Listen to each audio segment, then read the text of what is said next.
ปาติปฏิสัมปติกรันตัมจริยทิวลามยาจตาสันติทัตตาปราชาชาริกาเกเสตุธรรมังอนุกัมปิมังราชังนะโมตัสสะภะคะวะโตอะระหะโตสัมมาสัมพุทธัสสะนะโมตัสสะภะคะวะโตอะระหะโตสัมมาสัมพุทธัสสะนะโมตัสสะภะคะวะโตอะระหะโตสัมมาสัมพุทธัสสะมรณะธัมโมวิมรณังอนัตติโตติในโอกาสบัดนี้อาตมาภาพจะได้แสดงพระสัทธรรมเทศนาหลักคำสอนของพระพุทธเจ้าพระบรมศาสดาของพวกเราเพื่อส่งเสริมศรัทธาความเลื่อมใสศีลสมาธิปัญญาพร้อมทั้งศีลพร้อมทั้งสมาธิพร้อมทั้งปัญญาเนื่องในงานชาปนกิจศพของคุณแม่บุญนายรักมณีซึ่งมีอายุก็89 ปีส่วนรายนามเจ้าภาพก็มหาประโมทแล้วก็ลูกๆหลานผู้ได้มีส่วนร่วมทุกคนนั่นแหละเพราะว่าเพิ่นบ่ได้เขียนว่าก็บ่เป็นหยังแต่ว่าเราเป็นคนโสดแต่ว่าบ่โสดแต่ว่าโสดสืบประวัติอันนี้หัวหลายคนอยู่ที่น้องไปสมบ่มีลูกมีลูกน้องหลายคนอยู่นั่นเองน้องแล้วก็ไม่ใช่อย่างเดียวแต่ละไม่ใช่นี่ไม่ใช่บุ๊กลูกน้องเราไปไม่ใช่นาลูกน้องเราหลายเราว่าพวกฉันเป็นลูกน้องเราตัวเดี๋ยวลูกพี่ไปแล้วลูกน้องพระกันพิการถือว่าเป็นเรื่องปกติธรรมดาคนเราเกิดมาแล้วก็ต้องมีกรรมลิขิตชะตาชีวิตของเจ้าของคนก็ชะตาชีวิตอายุเรื่องอายุยืนยาวยืนแล้วก็ยาวหรือว่าไม่จ้อยพวกญี่ปุ่นเป็นญี่ปุ่นเนี่ยเพราะว่าอายุเรายืนเลยพอเรายังแต่ยาวมาให้ทั้งนี้เด้อเราให้มาปาโมดเด้ออายุหลายเด้อ89 ปีหลายโพดนะพวกถ้าเป็นย่ายก็ได้ก็จะทอดละมันลูกถ้าเป็นแม่ก็ได้ถ้าเป็นยาก็ได้จ่าก็ได้ก็นั้นตายนั้นอยู่นั้นไปได้เท่าเนี่ยว่าเนาะแต่ว่าถ้าเมื่อบางกันสัมภาษณ์ไม่ได้หนูพิษแล้วอายุ89 ปีกันไม่ยีลิงป่วยติดเตียงมาจากปีเรายายลิงเนี่ยยายลิงนี่ก็บอกว่ายังรอกับFCคือรถกระบะคือรถปิกอัพคือรถตู้รถไฟกันเก่าๆพูดอันนี้ล้มรถแล้วไปนอนเตียงไอ้ยังวันเดิมไปยังโกอันนี้FC ยาวยังวันไปภาคใต้ก็ไปน้ำไปภาคเหนือก็ไปน้ำอันนั้นลงรถออกจากวัดไปติดเตียงอยู่บ้านแล้วพอไปติดสวนก็ไปว่าติดเตียงมันยังม่วนไปแก้ว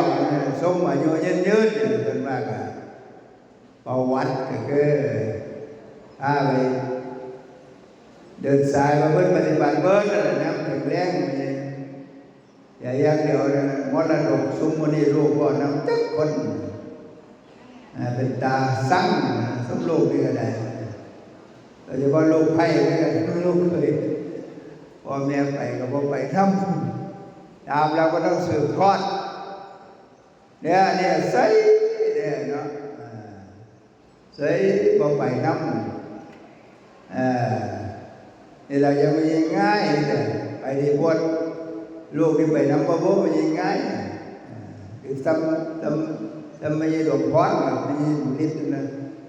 แม่ก็วัดที่บวชเดินสายที่บวชถึงไหนถึงกันเลยพอลูกมาแล้วโอ้ยลูกโคอยู่คนเดียวเป็นห่วงเขาห่วงเขาอย่างแต่ธรรมดาไม่ใช่ใจหรือว่าเป็นคนที่บุญในด้านอายุป่วยแล้วก็ป่วยบ่โดนเนี่ยไม่ป่วยกับป่วยบ่โดนป่วยว่างไปได้ละประมาณนั้นเพราะว่าเขาวัดเพราะว่าป่วยแล้วมาอยู่วัดประมาณเดือนกันยาด้วยไงมันก็ป่วยเดือนกันยาด้วยกันประโมทหนึ่งเซลโยระหว่างไม่ใหญ่จ่อยกับเจ้าอาวาสเราจะได้เผาใครก่อน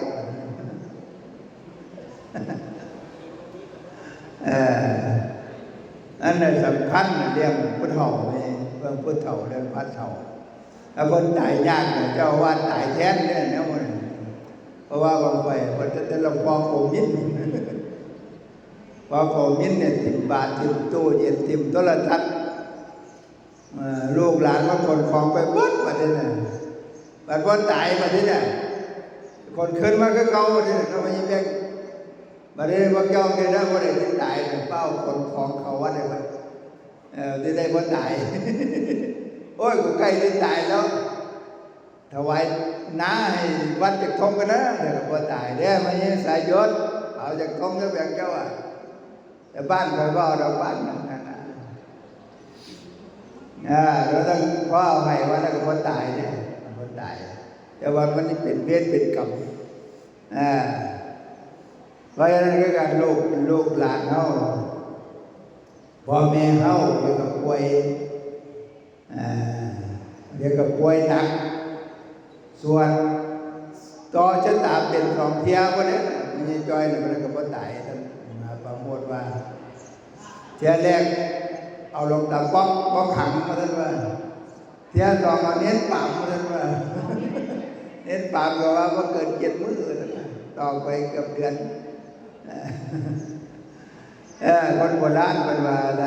หายใจวอดหายใจว้อยพ่อพระมาต่อสันตาเด่นอะไรนะก็ตัดเว้นตัดกรรมไม่ได้พ่อพระแล้วก็จากไปแบบบทรมานอันคือความเชื่อของคนโบราณไม่เชื่อแต่อย่าลบหลู่คนโบราณไปว่าถ้าร้องนั่นแหละนี่จอยเลยนะกันใช้ชีวิตมาหรือว่าอยู่ยืน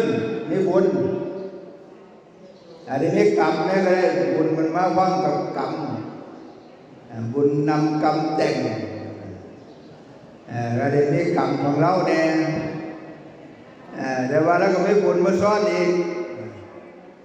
บุญมาซ้อนอย่างมาประโมทแววมาวัดหน่อยได้หน่อยผู้ใดโนว่านี่น้องบอกว่าแม่มาเลี้ยงเลี้ยงมาดันว่าเจ้าใส่บาตรมาหาประโมทติแล้วที่เอามาเลี้ยงมันยิ่งจ้อยเราใส่เป็นแฉคนละใส่บาตรตอนนั้นเคยไปบิณฑบาตอยู่นะว่าเรื่องประวัติหลวงพ่อต้องสูตรกับมันยิ่งจ้อยให้ฟังมันยิ่งจ้อยเนี่ยใส่บาตรเสมอใครเราก็ใส่เท่าละแผงกันเนี่ยไม่ได้ใส่เท่าละลูกก็พวกเจ้าเนี่ยมันยิ่งเนี่ยไว้แล้วก็ใส่เท่าละวีญี่ปุ่นแล้วไม่ได้ใส่เท่าละลูกก็พวกเจ้าบางทีทางรถวินแชร์มาแล้วก็นั่งข้างหน้าเอาไปย่างข้างหน้าแล้วก็ตั้งท่ารถซาเล้งแล้วรถวินแชร์เราไปยังรถวินแชร์ไปนี่แหละไปยังแล้วก็นั่งพอต้องสูงกัน ใส่รถวิวแชร์ไปบิณฑบาตด้วยกันหมดเลยนะไปด้วยออกกำลังเป็นการทำสุขอันนี้นะอันนี้ก็88ด้วยกันตอนเรา80คนเราไปได้ไปวันนี้คนมาใส่บ่ค่อยเรียบร้อยมาแล้วตาท้องสูงด้วยกันย่านมาได้มาได้รัวไปต่ำนี่ใจเกือบไงหลังผู้ใดบ่คว้าไว้นะย่านมาได้เขาย่านมาใหญ่ใจโอ้ยหลวงพ่อนี่ไปไหนหลักรถนี่ก็ย่านไปบอกว่าใส่ให้นี่ก็ได้ต่ำกันระวังวินแชร์ต่อวินแชร์นี่ต่ำกันปึ้งแต่ว่าไม่จอยแล้วหลังดีเราบอกเป็นอย่างมีคนครัวไว้ทันเราก็ใส่บาตรเราเสมอแล้วนะเราก็ใส่จนเราใส่มาได้อันนี้เป็นบางคนเป็นบุญเป็นบุญตามนี้ตามเกิดของเรานั่นแหละอันนี้คือบุญของเราที่เราสะสมไว้นั้นมีกำลังวังชาแม้แต่ตอนเราปล่อยได้เราปล่อยได้อย่างนี้อยากใช้จะบาตรอยากใช้จะบาตรใช้จะบาตรคนมีจิตเดี๋ยวว่าย้ำติดไปกันน้ำบาดาลคนผู้เฒ่าเนาะขึ้นเบาขึ้นฮอดของเก่าแล้วก็ว่าฮอดแต่ผู้เบาเก่าแล้วนะผู้เบาเก่ากันผู้ใดไม่ใช่อย่างนั้นไม่ใช่พอไม่ใช่มีไม่ใช่น้องพี่น้องกันนี่แหละความไม่ใช่พอไม่ใช่ซ่วงนั่นไม่ใช่ไม่ใช่คนนี้ลูกหล่อท้ายงานไงนั่นแหละขอก็ว่าให้ตาไม่ใช่นั่นแหละท้ายงานไงเนี่ยคนทำไม่ห้างไม่ใหม่แรงน้ำไปเว้ยจะเอาดอกบัวอยู่นี่แล้วน้ำไปแล้วก็จะเล่นน้ำดีๆเลยเดี๋ยวเอาว่าไปเอาว่าวันแล้วไปยืนบนที่อย่าว่าหาหัวไหลไปเยอะนะเอาเป็นปุ๋ยแล้วบอกเรามาหาบอกแล้วนะโอ้วันนี้เตะบาทกับวันนี้เนาะโอ้พามาแล้วโอ้พามาแล้วโอ้หลวงพ่อปั่นมาแล้วโอ้หลวงพ่อต้องสุกมาแล้วคนน่ะว่ามาหาไปเตะบาทบอกเราว่าอย่างเดียวบอกได้ก็ไม่เอามึนว่าแต่เดียว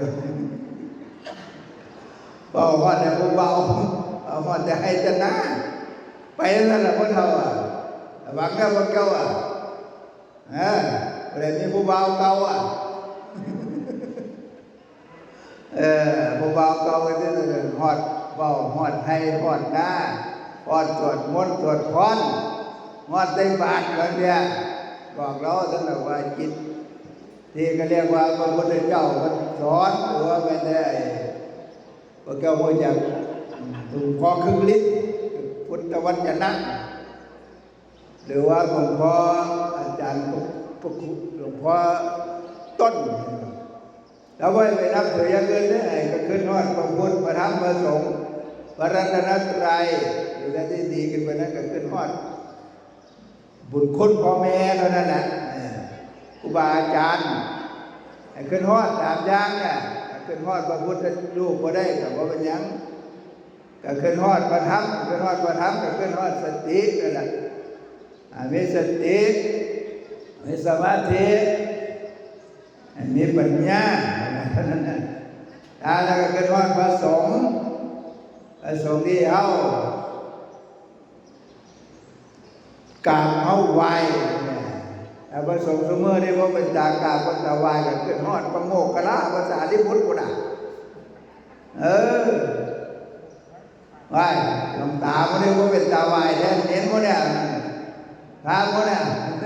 บอกลองเป็นเล็กโอยุอัญญะมิตรภาพเป็นการเนี่ยพวกเราบางอย่างกันละคนบางข่อยบางอย่างเป็นธรรมะก็ขึ้นฮอดภาษาลิบุตรพระโมคคัลลาพระอานนท์อะไรเรื่ององค์เราพระอนุรุทธะพระเดชมีฤทธิ์มีเดชตามอย่างนี่กันตอนนี้กันด้านที่ขาดใจกับไปสวรรค์จ้อยไปสวรรค์จ้อยไม่ได้ไปสวรรค์ได้เพราะว่าขึ้นฮอดพระรัตนตรัยห้ามทิม3อย่างนี้ ถ้าพวกเราเห็นตามอย่างนี้ถึงนั้นก็เป็นฮอดทานเคยให้ทานบ่เคยไปทำบุญหม่องใดแน่เคยเป็นเจ้าภาพโรงทานแน่ไปทำบุญก็ฮอดมันประกาศเห็นนั้นเห็นนี่ก็ขึ้นฮอดบาท2 บาทก็ขึ้นฮอดเป็นบุญปึ๊ดไปนี่สร้างโบสถ์โบสถ์หลังนี้ก็เคยเห็นติดตัวแต่มาเชื่อในเจ้าอาวาสอย่ามาทวงเอาของกันคืนเด้ออย่ามาคือวิสัยเจ้าอาวาสเช่นในเจ้าอาวาสได้ของกันค่าเสาคืนมาท่านว่าเอาเนี่ยค้อนไปทุบเอาท่านว่าอยากได้มึงใดก็ไปทุบเอารถท่านว่า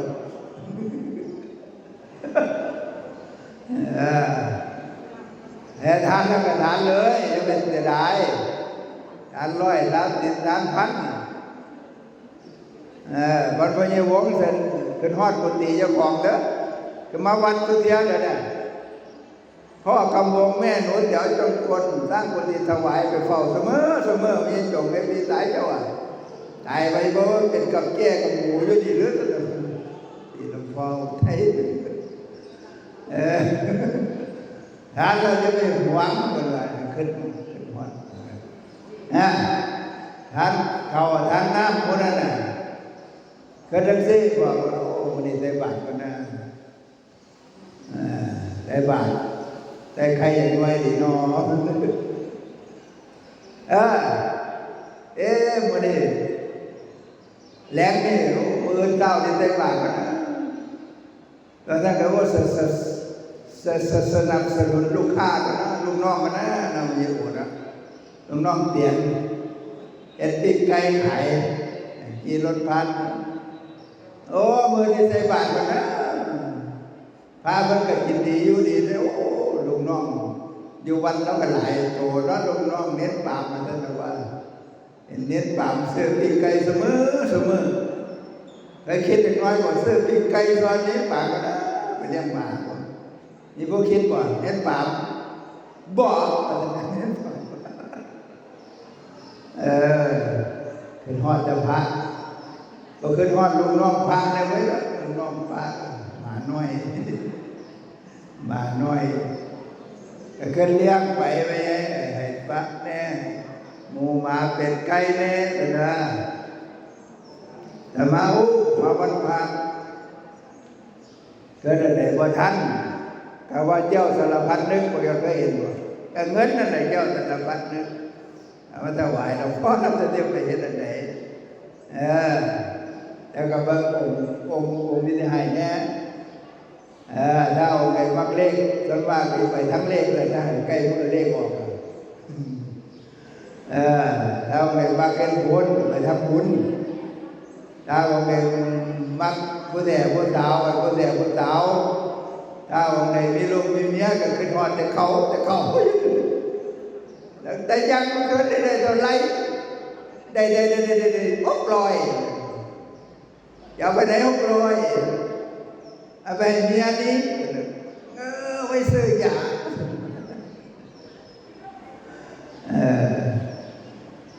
แต่บวชมาก็เห็นพาไปหมอก็รับแล้วไงลูกกับไพ่พยาวงกับก็รับแล้วเต็มเกณฑ์แล้วไปเสมอแล้วเพื่อนจะมียาเจ้าแล้วก็เจ็บกระเพาะแล้วก็ปวดเข่าแล้วก็ปวดฟันแล้วก็น้ำเกียไม่มี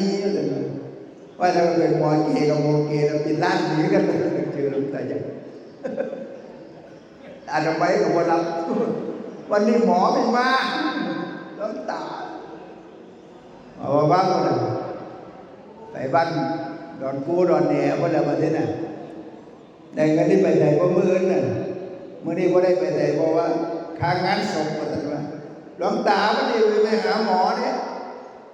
ค้างงานศพมาตั้งเขาผีก่อนลูกน้องคอยอันนี้ก็ทานได้แล้วไปโกทานยาทานเภสัชที่อยู่อาศัยเสื้อผ้ายารักษาโรคอาหารการกินเขาก็ระลึกว่าทานของนี่แหละระลึกไว้เพราะว่าตอนใกล้เขาที่ตายเนี่ยมันเรียนอย่างไวได้มันไม่ได้ระลึก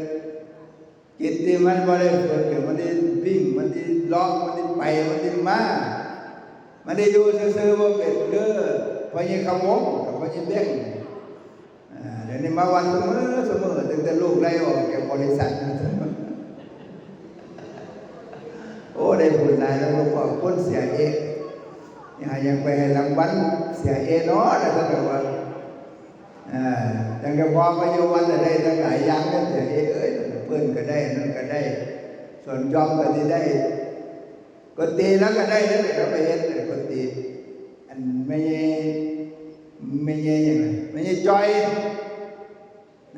แล้วก็บ้านห้างบ้านก็ห้างกับบ้านก็นั่นน่ะแล้วก็ว่าโอ้ท่านบอกว่ามาประโมทเอากระดานพื้นท่านว่าโอ้ได้ท่านมองแบบใหญ่เลยได้มองแล้วก็เอาสังกะสีท่านว่าแยกส่วนเด้ส่วนเด็กเด้ท่านบอกเอาไปให้ท่านเลยไปขายก่อน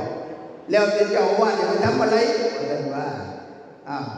ยังยันไปขายอยู่เสร็จหน่อยพอดีแล้วท่านบอกว่าหลังจากนี้เล็กเอาไปแล้วมันจะโค้งออกมาวันนี้ท่านก็จะจัดการเดี๋ยวได้พระเยซูส่งตัวพระเยซูไปเลี้ยงพระเยซูต้องเฮ็ดเองหรอกกันเดี๋ยวไปเป็นได้ศาลาหลังหนึ่งคนเดียวพระเยซูพงเอ้ยลูกพี่เจ้าขนาดบอกนี้ยังได้ศาลาหลังปักใหญ่คนเดียวพระเยซูพงแล้วไปเห็นโยมได้3 ห้องคนเดียวแล้วซื้อสังกะสีมามุ้ง5,000 บาทก็ด้วยเพราะว่าสังกะสีหาประโมทแล้วเอาเลยไปซื้อมาใหม่ได้ศาลาอย่างงามเลยพวกงอบ้านนกดาวแล้วก็จะเป็นแต่เด็กก็เด็กได้เจ็บเก่าเจ็บกองเจ็บนั่นเจ็บนี่ได้สบายเลยโอ้เขาท่าแล้วเนี่ยท่านรักปฏิเสธในว่าศาลาแม่บุญนายถวายว่าเจ็บว่าเลยหลังใหญ่ก็พยาวงอีกบ้านหลังนี้หลังใหญ่ก็พยาวงอีกไปเจ็บของเจ็บของมาไงต่อไงยังนะคนละโอ้ส่วนย่อมมาอีกอ้าวทาด้วยเนี่ยไม่ใช่บุญนายเนี่ยท่านบอกว่าอันนี้ว่ามันมาอยู่วันละที่คุ้มค่าวันละเขายังก็เป็นกระดาษก็ได้ยัง5 ที่แผ่นอยู่เลยเอาดีแล้วท่านบอกว่าได้เห็นเป็นบุญกุศลก็คือทานก็รวยกว่านี้ยังไปขายมหาประโมทอยู่เงินก็เตรียมธนาคารอยู่ขาย3,000เอาโลดอาจารย์รวยอยู่ยังขายแล้วนะโอ้ยเป็นไข่ว่าให้เพราะในเรามาดีไซน์ขึ้นทั้งเสาทั้งนั้นทั้งนี้ก็ได้ประโยชน์ไปนี่ได้ประโยชน์ก็เป็นการให้ทานแต่ว่าบางคนก็ดีบ่ให้ของเก่าซะก่อนบ่ให้ของเก่าก็ได้ให้ถ้าได้เอาของใหม่มาได้แต่เงินก็บ่มีนั่นน่ะเนี่ยค่อยๆนี่ล่ะบวชใหม่ๆไปปักเทศหลวงพ่อคูณนี่ล่ะยี่ค่อยเป็นคนกี่ทีเลยบวชเป็นบวชมาก็กี่ทีนะบวชมาเนี่ยกันตาแรกเลยงั้นตามืดมาเลยเจ้าวัดมาสืบรู้จะรู้ยังไงว่าอยู่มาวัดเลยเอากรรมการทวงคืนจมอีกเป็นเจ้าวัดในมหาอยู่นั้นลูกวัดมาทำไมจมได้ไหมจมจะได้ใจครับยังไงที่กล้าไปทวงคืนแต่เราบ่อยคืนได้กี่ทีเชื่อมไปหลายแถมอีกเนี่ยประเดี๋ยวว่ากี่ทีว่าแกบอกว่าอย่างนี้มีลงตักผมจะไปว่าเขาอีกเห็นเขานำเงินมาป้าก่อนไม่เลยเงินที่50,000เลยว่าบักขี้ข้าเขาเนี่ยว่ามึงเอาเงินตัวที่นั้นไปเต็มเงี้ยนั่นแหละว่าบ่ได้นี่เลยกูหาซื้อของแกคนเดียวแต่ว่าฟังไปฟังมาโอ้มันคำหลวงพ่อในวายนี่แต่ว่าเอาถ้าเอาเงินตัวที่นั้นไปเต็มเงี้ยเป็นแต่หลวงพ่อแต่ว่าแล้วก็อวดโดนแล้วดักมันก็จะว่าใหญ่ยังแล้วเอาที่เห็นตั้งแต่เลยเป็นจานเป็นผ้าบวชแล้วถึงเวลเนี้ยมึงเก็บผ้าออกวัดรถเจ้าเก็บผ้าเพราะคนเดียวมึงไปเป็นขวานแล้วถึงเนี่ยมึงเอาข้าวของทุกอย่างติดกระเป๋าไปเก็บผ้าแล้วออกวัดรถนั่นแหละที่เจริญลูกเลี้ยง เป็นเศรษฐีมหาเศรษฐีเลยแต่ว่าเลิกเทกองไปแล้วกันเดี๋ยวเอาพันลบไปนี่เอาเงินที่ส่วนบักตะกุนเมื่อเงินต้นโตนะต้นโตกันสุทินังกันเราท่านว่าเขาไม่ได้ว่าสุทินังอันนี้เป็นของเจ้าแล้วสุทินังอันนี้เป็นของวัดเด้อเราบอกว่าสุทินังวัดเห็นบอกเขาถวายป้ากับสุทินังถวายส่วนตัวกับสุทินังย่าเอาไปเป็นเด็ดขาดได้ห้ามเดี๋ยวไปทำบุญกับไปเดี๋ยวไปเห็นอะไรก็เอาไปเป็นว่าแต่ในนั้นมาก็เลยซื้อผู้นี้เกิดมาเอาพระมาในนอนแล้วนั่นเป็นเสียงก็พอดีเนี่ยไม่ก่อนเสียงพอดีที่ก็ยังไม่เห็นเนี่ยโอ้ยไปหาเสื้อระฆังมาถวายวัดก็นะนั่นนั้นดูโอ้ไปหาเสื้อลำโพงหาเสื้อไม้ไปทั้งนั้นเลี้ยวไปทั้งนั้นถวายวัดเนี่ยเห็นก็สร้างนั่นสร้างนี่ก็เต้นน้ำพันก็จบแล้วแต่ว่าปกิขานี่เอาเงินไปเต็มเนี้ยเลยนะวันนั้นเป็นทั้งเดียวก็บริยาจังบาทยังหลวงพ่อไทยแล้วว่าเงินไป3 ล้านสุดไป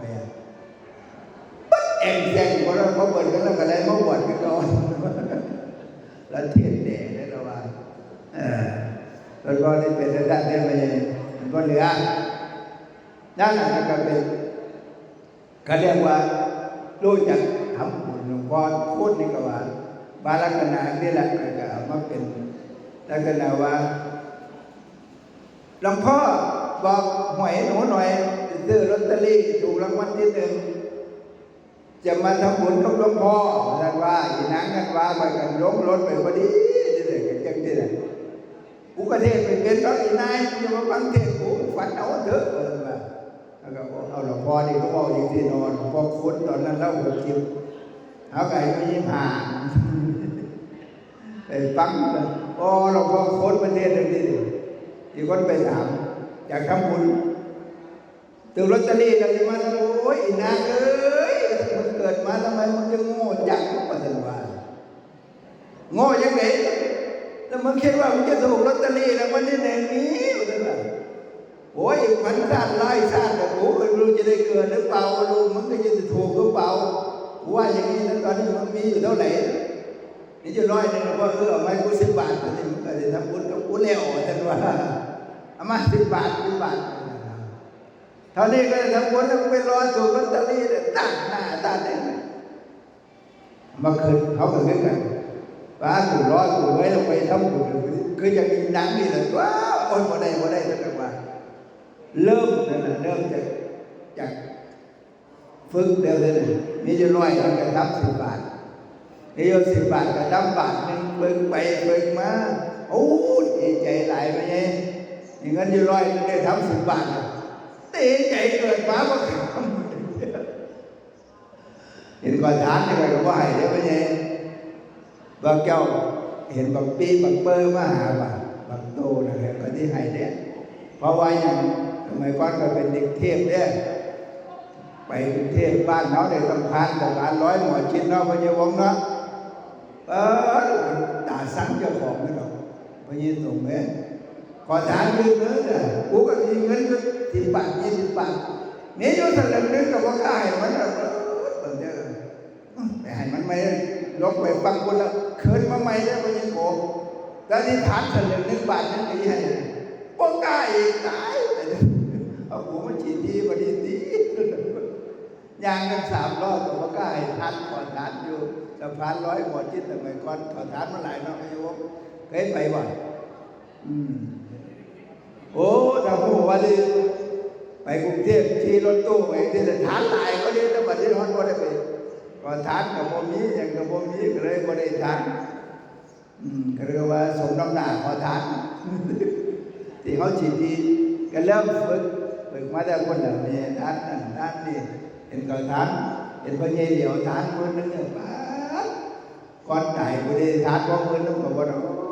แต่ขึ้นนั่นเห็นก่อนทาน1,000ก็กันแล้ว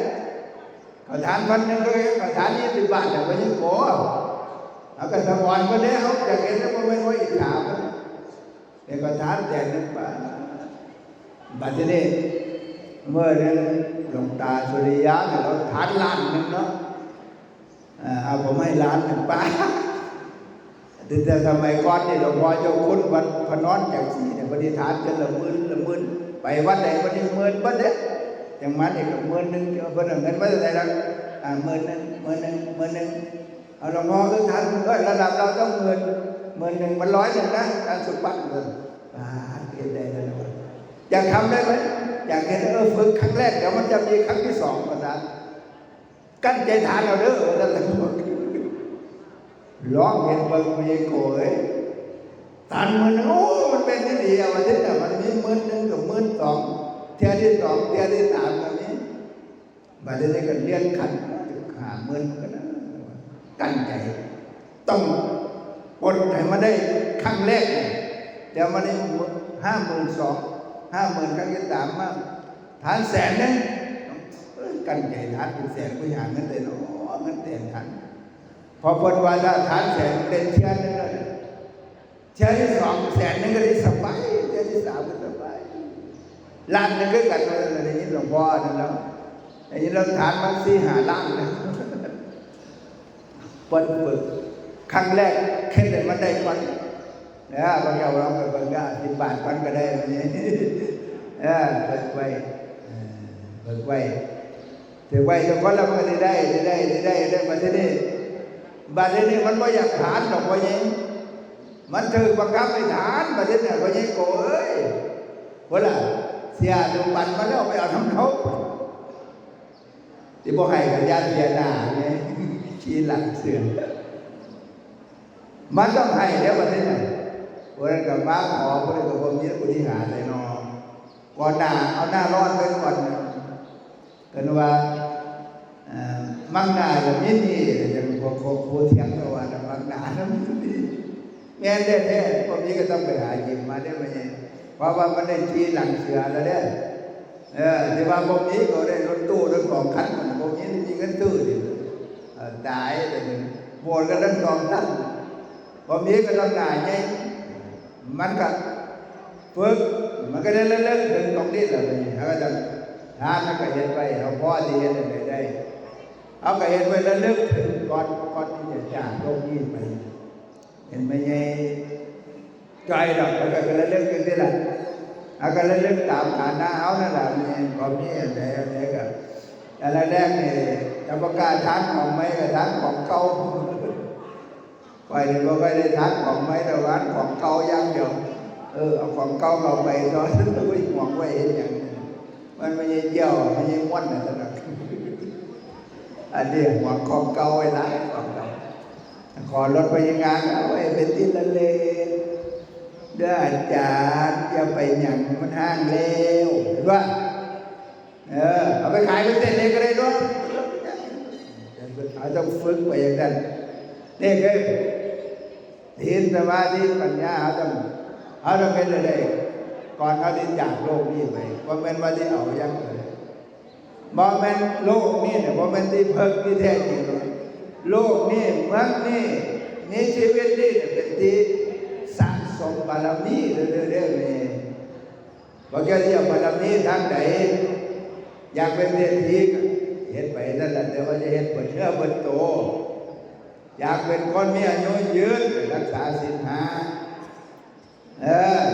อยากเป็นคนผู้ดีผู้งามมีศีล 5นี่นะอาการ32ประการนี่นะบ่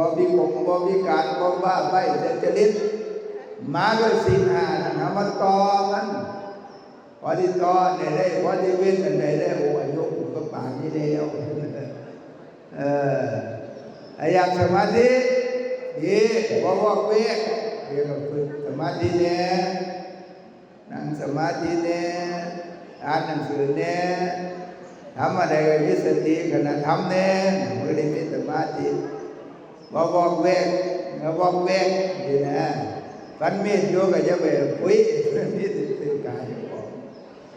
ต้องฝึกสมาธิกันนะคณิกะสมาธินิดๆหน่อยๆกันนะเขียนกันนะพูดกันนะทำกันนะคิดในเหตุการณ์กันนะย่างกันนะไปกันนะมาแล้วค่อยป่วยเนี่ยมันว่าวันนี้โอ้ยวันนั้นเต้าค่อยมันดีเนี่ยเพราะว่าอย่างก็ที่ไปได้แต่ละก้าวนี่ดี ล่มปนอถ้าล่มป่วยเป็นหนักกว่าเก่าอีกเนาะก้าวกันนี้แน่นอนเพราะแก้วนี้ได้กว่าถ้าคนใจเย็นเติมเราไปก้าวขาจะได้ก้าวผมมันว่าเพราะปกติเราวุ้น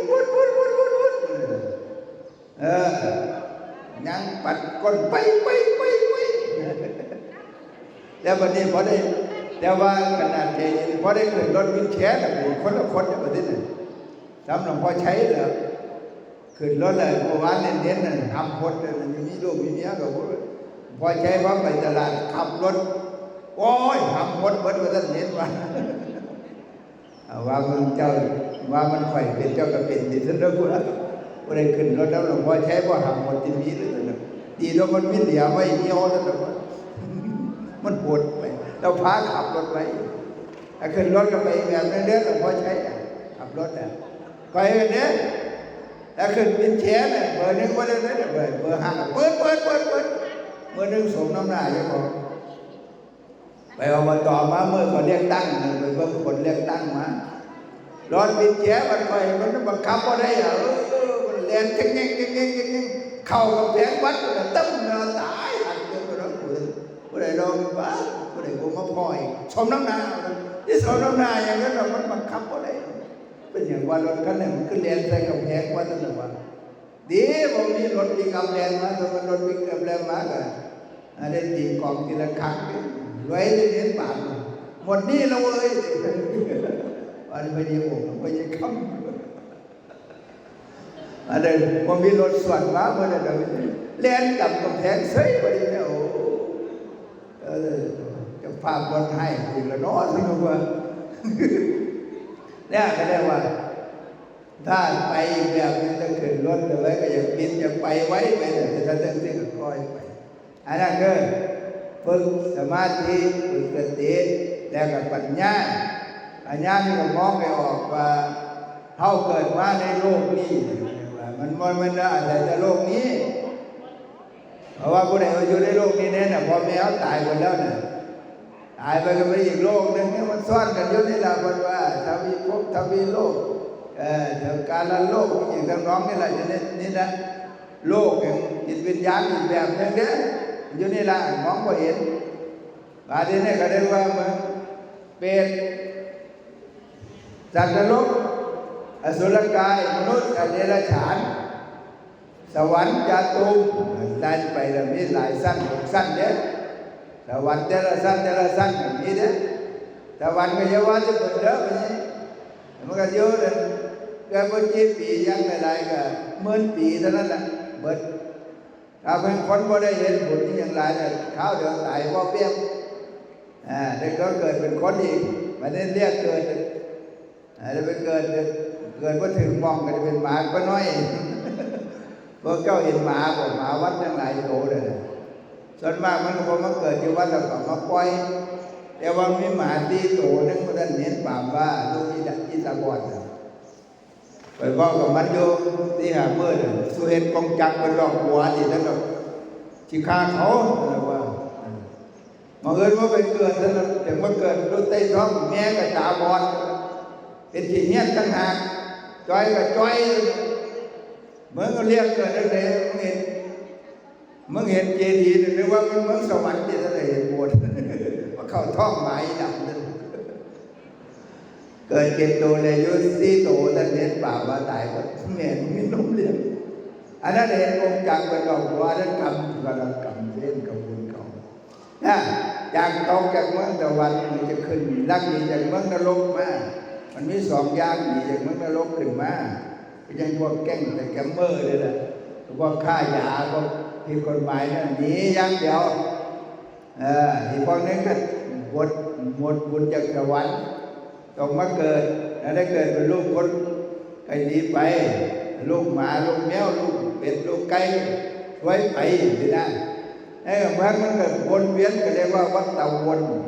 วัฏฏะสงสารก็เกิดเวียนว่ายตายเกิดแล้วก็เกิดบุญว่าบ่ได้บ่เคยเป็นพี่เป็นน้องบ่เคยเป็นผัวเป็นเมียบ่เคยเป็นพ่อเป็นแม่บ่มีในโลกนี้พระพุทธเจ้าว่าบ่เคยเกิดเป็นสัตว์เดรัจฉานบ่มีพระพุทธเจ้าเกิดมาปัดทุกอย่างเลยสัมปราเนี่ยมันเป็นพระพุทธเจ้าเพราะนั้นการเวียนว่ายตายเกิด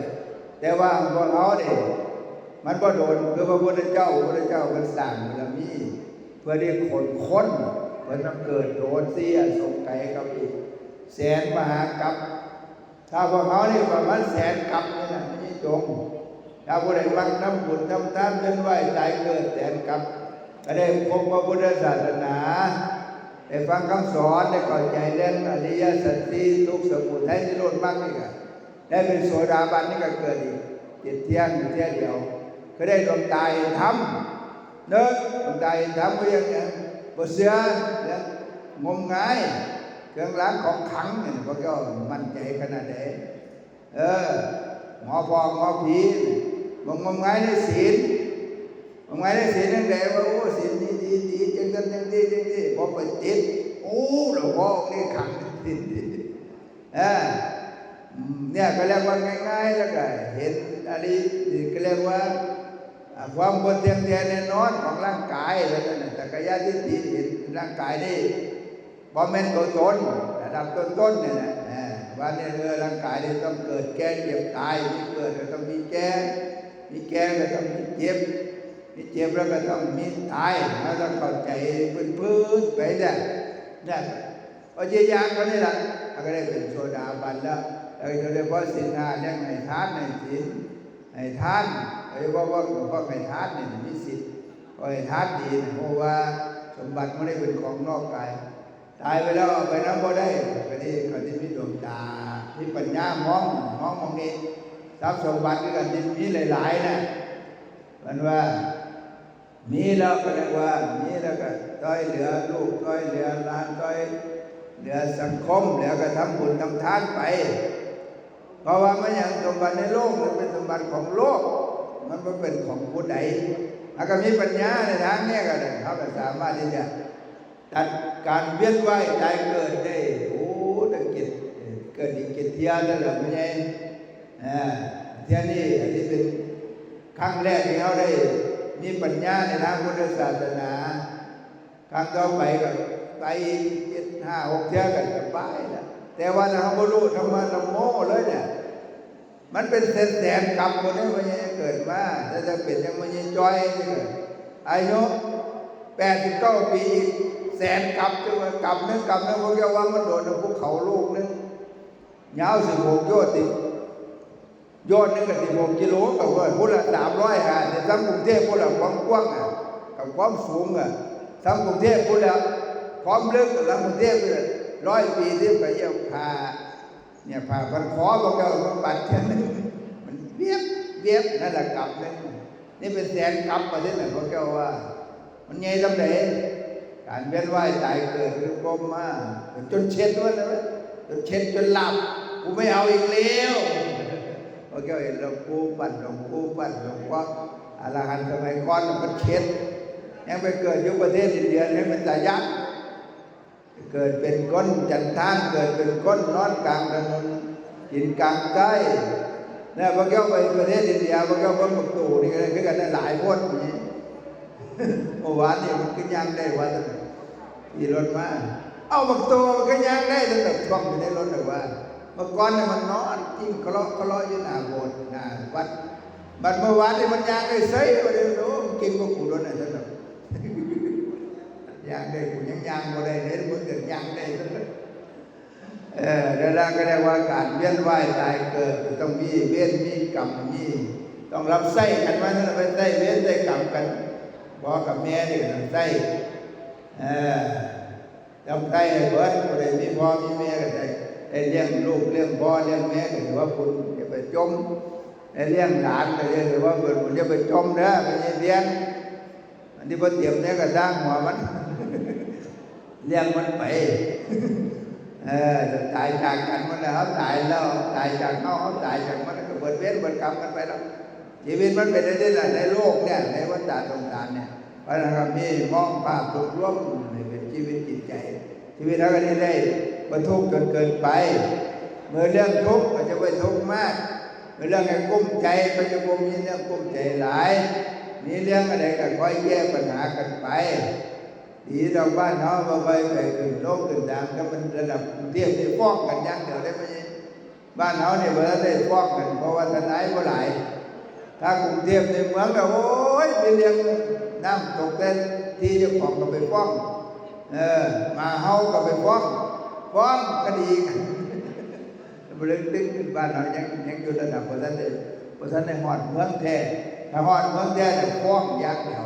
ถ้าฟ้องก็มีปัญหาผู้ใดทนายได้ทำพระครูล้วนเจ้าวัดนั่นน่ะเขาถวายแล้วซื้อที่70ไร่ซื้อกับลูกกับหลานน่ะไว้ใจคนรุ่นคนก่อนนั่นเดียวว่าเดี๋ยวเขาก็โอนบัดนี้พอฮอดลูกหลานเนี่ยเขาบ่โอนนี่บัดนี้เขาบ่ให้บ่ได้ฟ้องกัน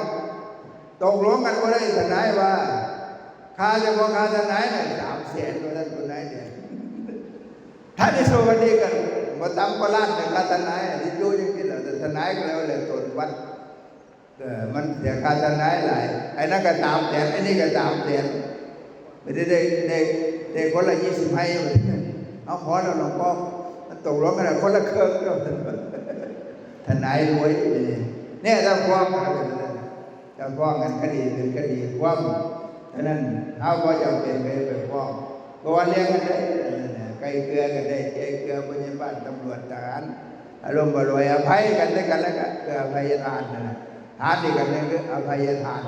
นี่สุดยอดถ้าเห็นได้เห็นบ่ได้ก็บ่เป็นหยังสู้กันด้วยทิฏฐิด้วยมานะด้วยกฎหมายด้วยอัตตาด้วยตัวตนเพราะฉะนั้นชีวิตของคนเฮาก็มีเท่านี้ล่ะไม่ใช่จอยนี่แหละก็เป็นตัวอย่างไว้ไม่ใช่พอเฮ็ดได้ก็เฮ็ดไปชีวิตคนเฮาคนมีลูกมีหลานก็มีคนเผาอย่างนี้มีลูกมีหลานบางทีก็บ่มีคนเผามันแล้วแต่บุญแต่กรรมแล้วกันเนี่ยบ่ต้องไปขึ้นยากตายมาแล้วเพิ่นบ่ไว้พอเกิน3 มื้อ4 มื้อดอกเพราะว่าการใช้จ่ายในการเผาเนี่ยมันหลายเพราะฉะนั้นก็ต้องไปประมาณนี้แล้วก็บ่ยากกับบ้านเนาะถ้าผู้ใดที่เที่ยวมาประโมทอยู่สิรับผู้ใดมาเลี้ยงอีกล่ะท่านก็สมบ่มีผัวท่านก็ว่าหลายคนนี่สมบ่มีผัวท่านก็ว่าสมบ่มีผัวสมบ่มีลูกรับมาเด้อท่านก็สมมีลูกบ่มีเมียบ่มีผัวก็หลายคนโยนท่านก็ไปรับมาอย่างนี้มาบ่ท่านก็มาอย่างมุ้งท่านก็ว่ามาอย่างมุ้งไหวเราท่านมีส่วนว่าท่านเรียกท่านเองเลยบอกยากบอกเพิ่นหลังดึงก็ได้พี่ก็ได้เพราะฉะนั้นก็ถือว่าเป็นบุญของเราไปเป็นบุญของเขาที่มีส่วนร่วมในการทำชาปนกิจของเราในเมื่อก็ไหวเฮ็ดบุญกุศลที่เราได้เฮ็ดไว้หรือว่าลูกหลานได้ให้ก็เป็นเหตุเป็นปัจจัยเรามีความทุกข์ให้เราพ้นจากทุกข์แต่เรามีความสุขก็ขอให้สุขยิ่งขึ้นไปเอวังก็มีด้วยประการฉะนี้นะโม